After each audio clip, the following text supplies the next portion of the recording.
జిల్లాలో 2019లో వైఎస్ఆర్ కాంగ్రెస్ పార్టీ 15 స్థానాలకి 11 స్థానాలను కైవసం చేసుకుంది. Visakha east, west, north, south మాత్రమే తెలుగుదేశం పార్టీ అప్పుడు కైవసం చేసుకున్న పరిస్థితి. కానీ ఈ ఎన్నికల్లో 2 స్థానాలకు మాత్రమే పరిమితమైంది. అరకు అలాగే పాడేరు ఎస్టీ రిజర్వ్ నియోజకవర్గాలు. ఈ 2 స్థానాల్లో మాత్రమే వైఎస్ఆర్ కాంగ్రెస్ పార్టీ గెలిచిన పరిస్థితి. అంటే మొత్తం 13 స్థానాల్లో కూటమి గెలిచింది. రెండుకు మాత్రమే వైఎస్ఆర్ కాంగ్రెస్ పార్టీని పరిమితం చేసిన పరిస్థితి. సో పోటీ చేసిన 4 స్థానాల్లోనూ జనసేన పార్టీ గెలిచింది. Visakha south, Yalamanchili, Pendurthi, Anakapalli. So Bharatiya Janata party 1 స్థానంలో పోటీ చేసింది. 2 స్థానాల్లో పోటీ చేసింది. అరకులో ఓడిపోయింది. విశాఖ నార్త్లో గెలిచింది. కాబట్టి భారతీయ జనతా పార్టీ నుంచి విశాఖ నార్త్ నుంచి గెలిచిన విష్ణు కుమార్ రాజు కేబినెట్ బెర్త్ని ఆల్మోస్ట్ దక్కించుకున్నారు. ఆయనకి దేవాదాయ శాఖ ఇవ్వబోతూ ఉన్నారనేది మనకున్న విశ్వసనీయ సమాచారం. ఇక జనసేన పార్టీ నుంచి గెలిచిన 4 2 కేబినెట్ ఎక్స్పెక్ట్ చేస్తున్నారు, మంత్రి పదవి ఎక్స్పెక్ట్ చేస్తున్నారు. ఒకటి పెందుర్తి నుంచి గెలిచిన Panchakarla Ramesh Babu, senior MLA. And Anakapalli నుంచి గెలిచిన కొంతాల రామకృష్ణ, గతంలో వైఎస్ఆర్ హయాంలో మంత్రిగా కూడా పనిచేశారు. సో వీళ్ళిద్దరికీ కూడా అవకాశం ఉండవచ్చు.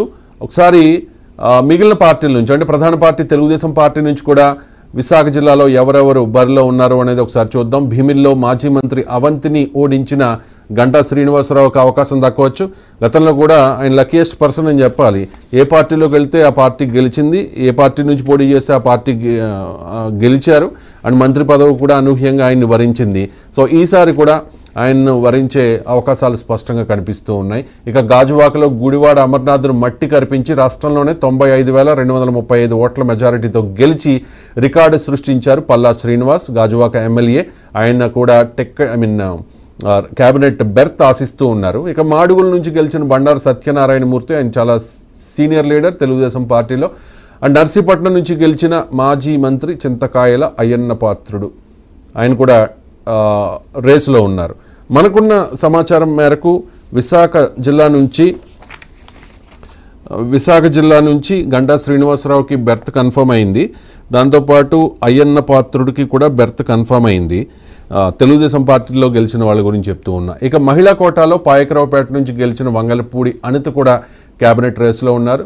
చాలా ఫైర్ బ్రాండ్ అని చెప్పుకోవాలి. తెలుగుదేశం పార్టీ కష్టకాలంలో కూడా ఆ పార్టీని వీడకుండా ఆ పార్టీ స్టాండ్ని వినిపిస్తూ రోజా లాంటి వాళ్ళకి తమదైన స్టైల్లో వంగలపూడి అనిత కౌంటర్లు ఇస్తూ వచ్చారు. సో మహిళా కోటాలో వంగలపూడి అనితకి క్యాబినెట్ బెర్త్ దక్కే అవకాశం ఉంది.